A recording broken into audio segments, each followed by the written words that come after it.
What's up, everybody? Last week we got Season 6 of Modern Warfare 3 and Warzone.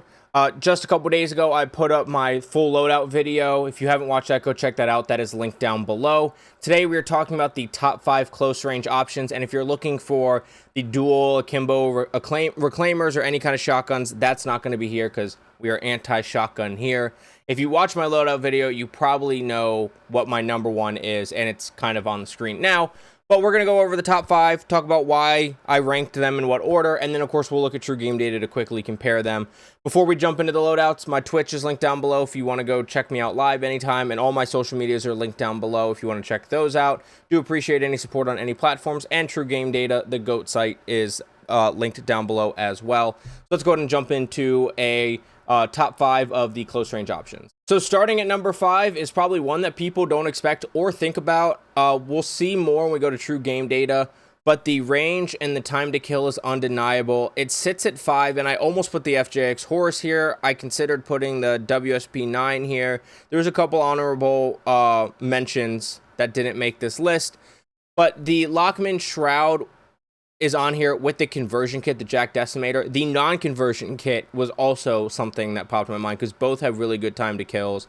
But with this Jack Decimator conversion kit, it's full auto, so it's not the burst anymore, and the burst is why the regular one is not on the list. But it's got great time to kill. It's got a lot of visual smoke and visual recoil, and the recoil is a little iffy. That's why it's 5. So we have the 170 millimeter grapple 6 barrel on here. It's that or the Dark Star are only options, but the grapple helps with the bullet velocity range, recoil control, gun kick control, and keeps you off the radar. So then we have the DR6 hand stop, a usual SMG under barrel for us. You're getting the aim down sight, the sprint to fire speed, and the movement speed. Plus you're getting more movement bonus than the XRK Edge, but the XRK Edge gives you, you're getting better ADS, better movement with the XRK Edge. I don't default to the DR6 hand stop, but either of those work. I know the Jack Slash is something that people like a lot, as well as the paracord grip, but I stick with the DR6 just with the benefits it provides. Then we have the 40 round mag. You have 50 on here, but the 50 hurts the aim down sight speed way more than the 40 for only 10 more rounds, and the aim down sight is already slow, which we have to run the stockless mod for, and the stockless mod does make the recoil a lot less controllable. If you are going to play more passive, drop the stockless mod, and either go with the factory recoil stock here, or drop it and the recoil will be better, and you can run, I thought there's high grain, there's not, or you can run like a laser to help with the ADS, but the stockless mod helps with ADS, move speed, and all sorts of other benefits.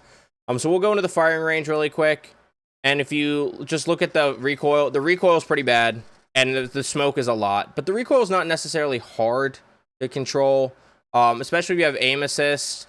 I mean, I'm not the best. I'm keeping it in the same general area, but the time to kill and the damage range is just too hard to ignore to not put it at 5.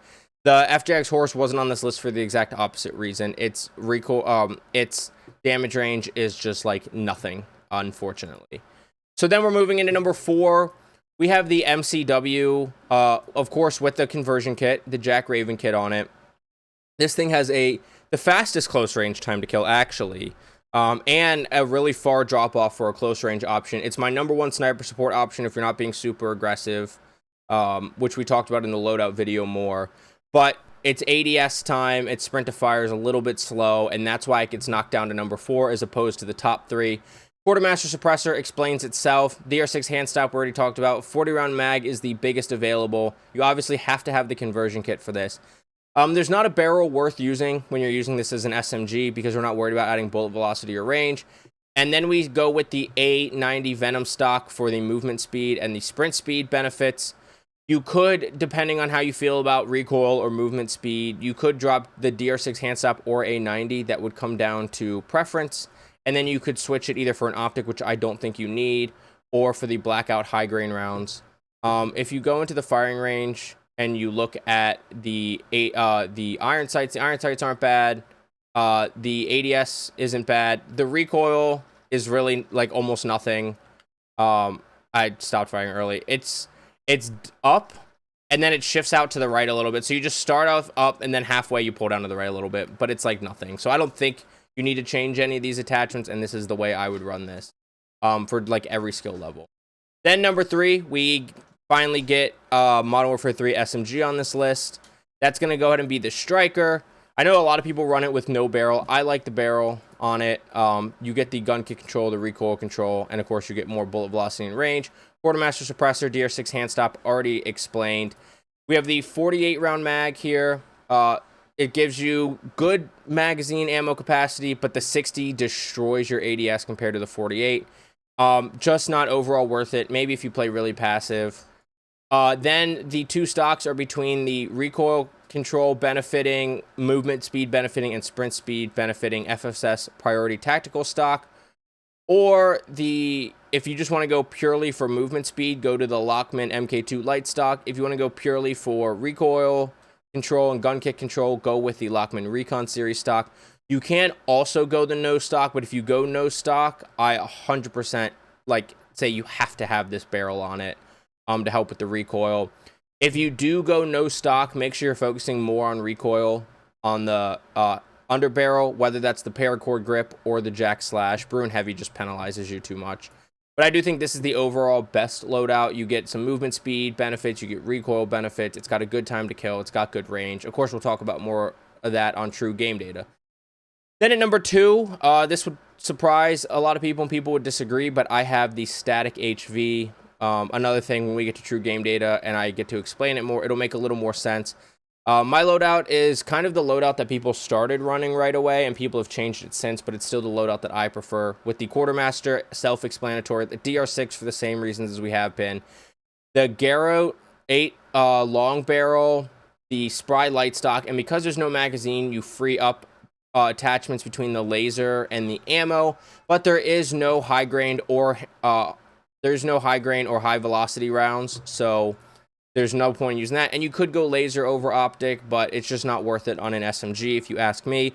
So I go with the optic. It's optic of choice. I really like the Moore's dot sight. I know the popular pick is the Jack Glassless, but the Moore's dot doesn't hurt your aim down sight speed at all, and I think it's actually pretty clean. I actually really like this optic. Not like anybody runs it, and it's kind of shocking. It does actually, I think, demagnify you a little bit, but that's not a big deal. Then we do have the Spry light stock. I know a lot of people are fans of the Guardian stock, which helps recoil control, firing aim stability, and gun kick control. And then they either remove the barrel altogether, or they go with the light barrel here that helps movement speed, aim down sight speed. So I kind of have the logic there, but opposite. We get recoil control, but we also get range out of the barrel I chose, and then we get the sprint speed and movement speed, aim down sight speed out of the stock. So this is what I would recommend running. Of course, you can tweak it for yourself. As is always recommended, whatever feels best to you is what you should be running. And number 1, the BP conversion kit. It kills really fast. It's got great movement speed. It aims down sight really fast. It's just overall really good. Of course, another gun on this list where you have to have the conversion kit in the Jack Revenger kit. Then we got Quartermaster, of course. There is no barrel or under barrel allowed. No barrel for whatever reason, and then the under barrel is built in. Then we go with the laser here for maximum sprint to fire speed, aim down sight speed, and if you like to tack stance, it helps with the tack stance tremendously. And then we go with the high grain round. Of course, you can drop either the laser or the high grain round for an optic if you would choose. I would recommend the high grain round because all that means is you have to lead your shots a little bit more when you're firing at somebody who's a little bit farther away if you want to run the optic. But I think this is the best overall close range option that isn't a shotgun. I'm sure that would be a controversial opinion if you were to discuss it with other people who had strong opinions on loadouts and all that. But stats kind of don't lie. And I really think the static and the BP50 are the 2 best overall. It kind of comes down to preference, and I just prefer the one that kills faster. But it does drop off sooner, so there's that. But those are the builds for the top 5 close range options. We've got the Lockman Shroud with the aftermarket kit, the MCW with the aftermarket kit, the regular striker, the static, and the BP50 with the aftermarket kit. If you just wanted to see what my rankings were in the loadouts for them, this is where we stop here, and I thank you so much for watching. Please don't forget to like, subscribe, hit that notification bell, and comment down below what you think. For the rest of us, we're going to go over to True Game Data. Okay, now we're over here on True Game Data. You can see I got all 5 loaded in, the full loadouts for them. in this order we have them ranked in our video.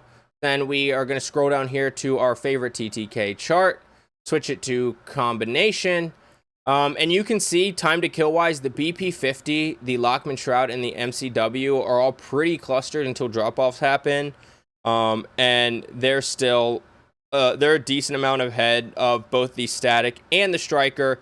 The striker has a crazy damage range with the build that I have on there. It goes all the way out to 30 meters before it drops off. And that's why we do have it number 3. Despite that, just the iron sights aren't as good if you run iron sights, and it just doesn't feel as good as the static, and the time to kill is so similar. And once you're starting to get out to 30 meters, you're now talking about competing with the DTIR, the STG, the Polmiot, the CAR, and you almost don't need that. But the striker is a sneaky, very good SMG that like nobody's using, along with the BP50.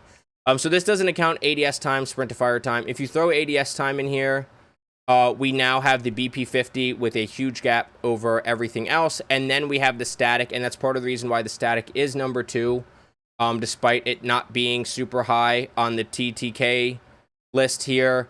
And then when you go to sprint to fire, it's being a little slow. The BP50 is losing out to the Lockman Shroud, but the Lockman Shroud is horrible to fire, as we showed. I probably should have showed the BP50, but the BP50 is so easy to shoot, and it's just like recoilless. So when you go sprint to fire, the BP50 still is in second place, like it is on these charts, or tied for second, rather. No, it's technically third, because we got 2 tied for first when you don't include sprint to fire, aim down sight. So it is killing a lot faster than the static and the striker. Its drop-off made me consider not putting it number 1. But, I mean, once we start getting past 14 meters, then you're debating whether or not you have your SMG out anyways. So I got the BP50 number 1 based off of the TTK, especially when you include ADS and sprint to fire time. Its ADS move speed is second lowest to the striker build I have, which isn't super great. But its ADS time is 174, which is the fastest on this list. The poor Lockman Shroud, another reason why it's so low on the list, is because its ADS time is worse than 2 ARs that are being converted to SMGs. Its bullet velocity is not awesome, but it's third. The crouch speed is the second best, behind only the MCW. The fire rate, 986, is the most forgiving. There is an argument there that means it shouldn't be considered as good as the static because you're going to run out of ammo faster.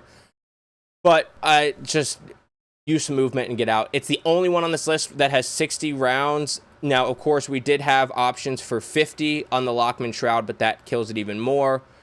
We did have options for 60 on the striker, but that will kill ADS as well.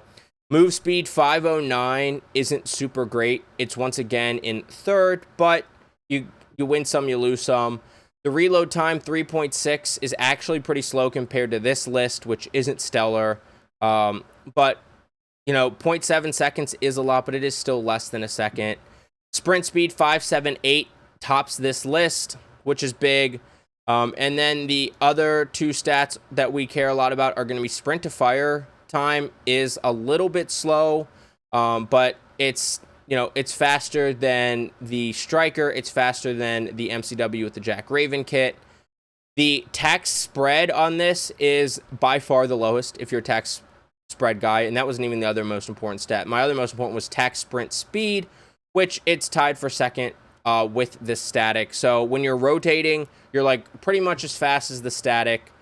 Your sprint to fire is a little bit slower, so you do have to be a little bit careful on pushes. But overall, I think it is the best close range option out there. These are the 5 best, but that's where we end this one. Don't forget to like, comment, subscribe, hit that notification bell if you like this type of content and want to see it first. And get frying. Have a good day.